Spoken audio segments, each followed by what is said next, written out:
Bolsonaro tentou realizar uma queda de braço com a TV Globo e com o Jornal Nacional e perdeu. Eu quero abordar esse tema hoje aqui para a gente entender qual a importância da imprensa tradicional ainda no debate político, ainda no jogo político eleitoral e como o Bolsonaro sofreu uma derrota agora que pode impactar inclusive nas intenções de voto dele. Mas antes disso, já curte esse vídeo, deixa embaixo no comentário um bom dia, se inscreva no canal, ativando o sininho para receber notificações de vídeos novos. Isso é muito importante para ajudar aqui no canal. E também confira meu lançamento chamado Como Vencer um Debate Tendo Razão. É um lançamento pela Planeta e já está nas livrarias e o pessoal tem curtido bastante. Se você já leu, me marque lá no Instagram para poder compartilhar. Então, qual é o assunto de hoje, né? O assunto de hoje tem a ver com uma participação, né, um convite feito pelo Jornal Nacional para que candidatos à presidência possam participar do Jornal Nacional num bloco de 40 minutos para falar sobre seus projetos. Isso já acontece há alguns anos, algumas eleições, na última eleição também aconteceu. Dessa vez gerou um pequeno impasse aí entre TV Globo, entre Jornal Nacional e Bolsonaro. Porque o que aconteceu foi o seguinte: em outras edições, em outras circunstâncias, presidentes, ocupantes da cadeira presidencial puderam, como Lula ou como a Dilma, puderam participar desse bloco do Jornal Nacional desde a residência oficial do presidente no Palácio Alvorada. Só que desde 2014 em diante houve uma mudança na TV Globo, houve uma mudança nas políticas dessa participação e eles passaram a adotar uma posição de igualdade de condições para os candidatos. Então, desse modo, o que acontece agora é que os participantes, os candidatos, eles têm que ir pessoalmente, presencialmente, até o estúdio da Rede Globo no Rio de Janeiro para conversarem com os âncoras do Jornal Nacional. Nesse caso, William Bonner e Renata Vasconcelos. O Bolsonaro enviou um comunicado à TV Globo dizendo que ele queria participar desde o Palácio Alvorada, argumentando a partir dos precedentes, Dilma e Lula. E o Jornal Nacional se recusou a aceitar essa condição, alegando que houve uma mudança nas políticas do Jornal Nacional nesse sentido. Tudo apontou nos últimos dias que o Bolsonaro não participaria do Jornal Nacional, que ele usaria isso aí como uma justificativa para não participar desse bloco e não precisar comparecer ao jornal. Aqui há diferentes interpretações nesse sentido, Alguns entendem que quanto mais o Bolsonaro se expuser, pior é para ele, porque desse modo ele vai mostrando as fragilidades, as fraturas do seu governo, as fraturas das suas posições. Por outro lado, outros pensam que qualquer exposição do Bolsonaro, inclusive negativa, vai servir sim para angariar novos votos.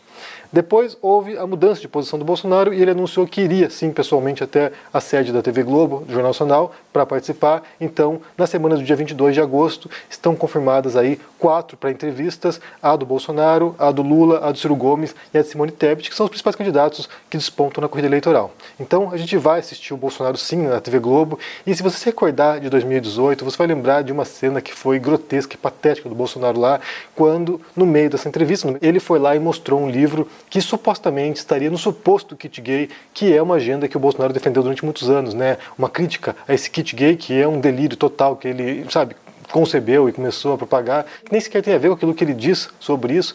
Então ele foi lá e mostrou o livro, e houve lá uma cena bem constrangedora, William Bonner dizendo para ele não falar sobre o livro, não mostrar o livro, e ele mostrou. Foi uma coisa bem esquisita. Então, naquele momento, em 2018, essa participação do Bolsonaro, por mais polêmica que tenha sido, de certo modo, acabou contribuindo para a onda bolsonarista que estava se configurando. A gente tem que recordar que há uma briga entre Bolsonaro e TV Globo desde há alguns anos. Ele chegou a ameaçar, inclusive, a cassar a concessão da TV Globo e, desse modo, punir uma emissora que o estava atacando, criticando ou perseguindo. Na campanha eleitoral de 2018, a Globo demorou para poder confrontar o Bolsonaro. Foram poucos jornais, veículos de comunicação, que compraram uma briga frontal contra o candidato, o então candidato, Bolsonaro, e um deles foi a Folha de São Paulo. A Folha de São Paulo, desde o princípio, compreendeu os perigos do bolsonarismo e partiu para o confronto.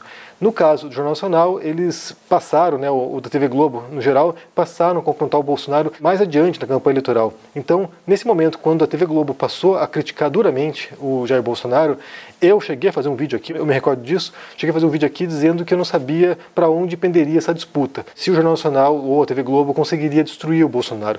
Naquele momento parecia que sim, porque você tem um grande veículo de comunicação, a TV Globo é o gigante da comunicação no Brasil, então parecia sim que eles teriam poder para quebrar o Bolsonaro no meio, mas não conseguiram, porque a onda já estava consolidada, foi um pouco tarde demais, e aí não houve como reverter mais a eleição. Esse ano de 2022, a situação é bem diferente, então assim, Bolsonaro vem fragilizado, ele vem enfraquecido não porque a oposição tenha sido muito forte ou tenha feito grandes acertos, mas porque ele cometeu muitos erros. Ele cometeu muitos erros na presidência, ele cometeu muitos erros na pandemia. Eu suponho, eu vou aqui especular um pouquinho. Eu suponho que se ele houvesse sido um bom presidente durante a pandemia, se ele houvesse sido capaz de controlar a crise sanitária no Brasil, se ele houvesse lidado de maneira racional e cuidadosa com os brasileiros nesse momento, que ele estaria agora com um percentual de votos muito maior do que ele está realmente nesse momento. Eu suponho que ele estaria na casa dos 40% ou talvez mais.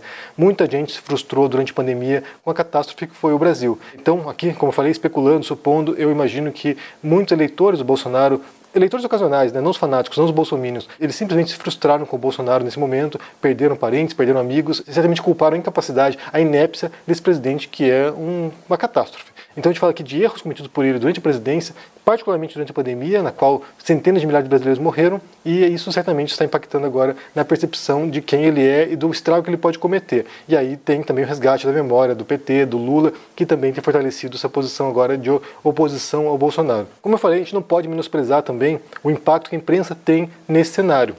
A gente não pode ser ingênuo de achar que a imprensa não possui um viés político, não possui um viés ideológico, que não representa certos interesses também de certas elites brasileiras. Aqui é importante a gente mencionar, por exemplo, 2 trabalhos. Um deles, do Louis Althusser, que se chama Ideologia e Aparelhos Ideológicos do Estado, no qual o Louis Althusser mostra, né, expressa ali como certas instâncias, como certas instituições, elas são braços de um Estado burguês, nesse caso, ou representam certa ideologia de grupos dominantes, e aí sim isso se reflete na escola, na igreja e também na imprensa. Então essas instituições seriam braços ideológicos de uma forma, né, de um modelo de sociedade. E aí, claro, que a imprensa ela também reflete esses ideais. A gente não pode negar que existem diferentes expressões de imprensa, né, diferentes veículos de imprensa, e algumas mais aliadas a ideais de esquerda e outros de direita, inclusive jornalistas também mais de esquerda ou de direita, mas via de regra a gente tem no Brasil uma imprensa muito alinhada, né, a grande imprensa pelo menos, a certos ideais de uma elite paulistana ou carioca. E aí quem fala sobre isso mais é o Gessé Souza, no obra dele A Elite do Atraso, que ele menciona o poder que a imprensa teve, por exemplo, né, só para citar um caso específico, na consolidação e na manutenção da Lava Jato. Foi um movimento que levou à demonização da esquerda no Brasil, à demonização do PT, e isso leva também como consequência ao impeachment da Dilma e à legitimação desse impeachment. Então, assim, toda a imprensa, ou boa parte da imprensa, trabalhou nesse sentido de santificar a Lava Jato e demonizar a esquerda, e aí, como consequência disso, né, alguns anos depois, você tem o Bolsonaro chegando ao poder com base nesse tipo de retórica anticomunista, antipetista, anti-esquerda e lavajatista, ou seja, uma pessoa que surfou nesses mecanismos. E agora a imprensa tem, que fazer um meia-culpa aí e tentar reverter esse cenário. Como eu falei, a eventual derrota do Bolsonaro nessa próxima eleição, que parece que é um fato que vai acontecer, essa derrota ela é mais decorrente, na minha percepção, de erros cometidos por ele do que dessa mudança de percepção da imprensa, por exemplo, o modo como eles abordam essas questões. A imprensa está marretando o Bolsonaro, isso vai ajudar a consolidar essa crítica ao governo terrível dele, mas eu suponho, né, eu imagino que boa parte da culpa está nas costas do próprio presidente. E só lembrando, como eu falei, que a Globo continua sendo um grande veículo de comunicação, tem um grande impacto, aparecer no Jornal Nacional terá uma dimensão, muito maior do que outros veículos de comunicação, e aí sim, isso pode levar, né, a uma destruição da imagem do Bolsonaro, caso ele vá mal nesse desempenho aí, pode levar também a material para crítica da oposição, mas também se ele for bem, se ele conseguir se defender bem, isso vai levar também para algum tipo de ganho político para ele. Só lembrando que há uma estratégia recorrente, né, na crítica ao Bolsonaro, que é uma estratégia que me parece equivocada, é que é sempre estabelecer a crítica nas pautas de costumes. Isso quando se trata de debates, por exemplo, ou quando se trata da imprensa, né? Embora eu faça isso constantemente, porque é o campo de investigação que eu elaboro, né, que eu trabalho, mas quando a imprensa vai nesse sentido, né, de atacar falas problemáticas do Bolsonaro, falas homofóbicas, falas racistas, falas, preconceituosas, falas, machistas dele, quando vai nesse ponto, quando ataca o Bolsonaro nesse ponto, isso vai justamente no campo no qual ele sabe desempenhar bem, no qual ele sabe se defender bem, porque é o que ele faz ao longo de 3 décadas como parlamentar. Então, assim, ele vai e sabe como reagir a isso e como mitar em cima disso. Se as pautas forem, né, em torno de questões práticas, econômicas, sociais, políticas, quando vai para pontos específicos de programas políticos, aí sim o Bolsonaro ele é muito limitado. E esse ponto é o calcanhar de Aquiles do Bolsonaro. Se a entrevista do Jornal Nacional for em questões práticas, há uma grande chance de que ele não saiba responder, que ele não tenha a competência mínima, que é o aspecto principal dele, né, de ser um incompetente completo, que ele não tenha a competência mínima para responder essas perguntas. E aí sim fica muito feio para ele. Se as perguntas forem para a esfera ideológica, forem para a esfera de discurso, aí o Bolsonaro pode sair bem, porque é justamente onde ele consegue mobilizar suas bases, onde ele consegue, criar esse tipo de comoção e escandalizar as pessoas. Como eu falei, eu abordo esse tema aqui porque é o ponto que eu trabalho, que é a ideologia bolsonarista, que é justamente as ideias que ele propaga, o discurso dele, o que ele fala e como ele manipula o debate público através disso.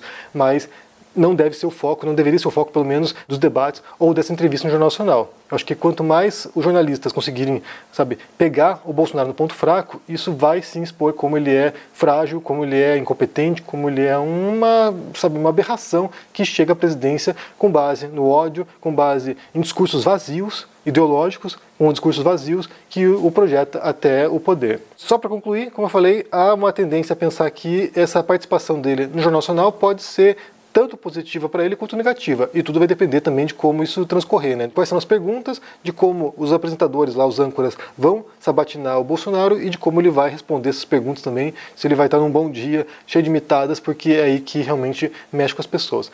Bem, o que vocês pensam aí sobre essa questão de participação no Jornal Nacional ou não? Se isso faz diferença, na verdade, para o eleitor, né? Se o eleitor vai estar atento ou não a essa entrevista. Eu virei comentar aqui todas as entrevistas feitas para o Jornal Nacional, mas a gente retorna depois, mais adiante, né, para falar um pouquinho mais sobre isso e qual foi o desempenho do Bolsonaro nessa sabatina. Diga o que vocês pensam no comentário, deixe o joinha, se inscreva aqui no canal, se torne um membro ou um apoiador para dar uma força e se cuide. Um abração e até mais. Tchau! Olá, meus amigos e amigas do canal do Henri Bugalho. Eu sou o Eduardo Moreira e tenho um convite especial para fazer para vocês. Poucas vezes em sua história, o mundo teve ao mesmo tempo uma pandemia das dimensões da Covid-19, um conflito armado envolvendo uma das maiores potências militares do mundo, como o conflito entre Rússia e Ucrânia, e uma guerra comercial envolvendo dois gigantes como China e Estados Unidos. O que isso significa em termos de riscos e oportunidades para os próximos anos e décadas? Celso Amorim, que já foi apontado como o melhor chanceler do mundo e um dos 10 pensadores mais influentes do planeta pela revista Foreign Policy, vai nos dar uma aula histórica e imperdível no dia 7 de agosto, um domingo, às 8 horas da noite. Terra em Transe. Os desafios e as oportunidades da nova ordem mundial. Você não pode perder essa aula. E para se inscrever é muito simples e é gratuito. É só você clicar no link aqui em cima ou aqui embaixo. E aí se inscrever rapidamente para não perder esse encontro que vai ser absolutamente histórico. No dia 7 de agosto a gente se vê. Chame seus amigos e amigas para participar também. Até lá!